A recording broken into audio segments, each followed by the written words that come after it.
पूर्ण परिवार जायचा आशीर्वाद घ्यायला.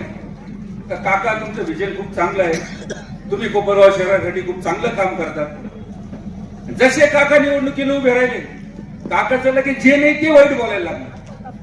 या लोकांची ती मनोवृत्ती आहे.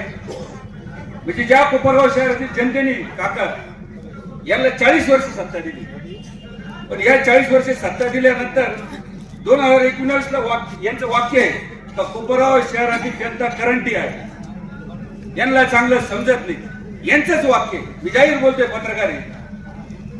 म्हणजे ज्या लोकांच्या जीवावर 40 वर्ष सत्ता होती अशा लोकांना करंट म्हणायचं. ज्या काकांचे आशीर्वाद घ्यायला दिवस रात्र सगळा संपूर्ण परिवार जायचा, तेही वाईट वाटायला लागले. मग अशा लोकांना आपल्याला धडा शिकवायचा आहे.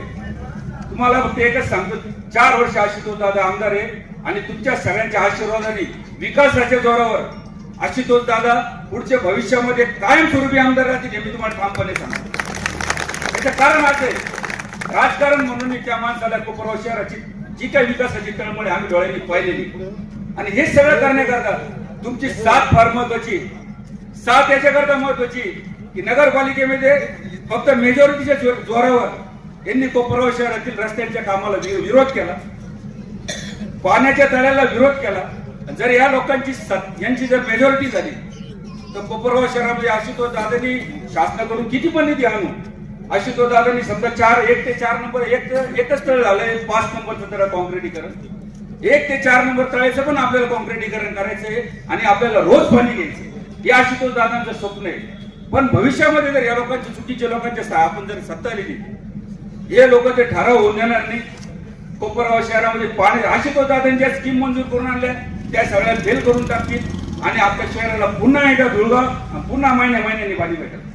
पूर्वी या कोपरगाव शहरात मुली सुद्धा कुठे देत नव्हतं, 1 महिन्याने पाणी येते गावामध्ये, अशी परिस्थिती होती. म्हणून तुम्हाला विनंती करतो, येत्या 20 तारखेला कोणाचंच काय ऐकू नका. फक्त हे 4 वर्ष आशुतोष दादा आमदार आहे, काका 5 वर्ष नगराध्यक्ष राहणार आहे. आम्हाला पुन्हा इथून येऊन म्हणजे जर काही कामं नाही झाले, आम्हाला तुमच्या समोर येऊन भाषण करायची सुद्धा हिंमत राहणार नाही जर काम नाही झालं. पण आमदार वेगळ्या पार्टीचा आणि तुम्ही कोपरगाव शहर लोकांच्या चुकीच्या काही गोष्टी केल्या, आमदार साहेब वेगळ्या पार्टीचे, नगरपालिका वेगळ्या माणसाच्या ताब्यात गेली तर कोपरगाव शहराचा विकास होणार नाही. आणि आशुतोष दादांचे विचाराचे नगरसेवक जर निवडून आले, आमदार त्यांचे निवडून आले, तर आशुतोष दादांना तुम्हाला सांगायचं कारण येणारायची कमी कोपरगाव शहरात काम का करू शकलो नाही. म्हणून फुल मेजॉरिटीने तुम्ही सत्ता द्या, नगराध्यक्ष त्यांचा करा आणि आमदार साहेब आहे त्यांची सत्ता आहे.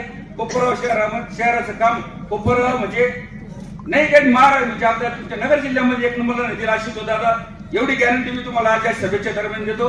आणि पुन्हा एकदा आवाहन करतो, येत्या 20 तारखेला तिन्ही घड्याळाला मतदान करा आणि कोपरगाव शहरात तुमचे काही नाते होते कुठं असतात, मित्र मैत्रिणी असतील, त्या सगळ्यांना जाऊन सांगा का हे विकासाला मतदान करायचं. आपल्याला याचे त्याच्यावर आरोप करणाऱ्या लोकांना मतदान करायचं नाही. जो विकासाचा विचार करेल आम्ही त्यांच्या मागे आहे, एवढीच विनंती करतो आणि 2 शब्द संपवतो.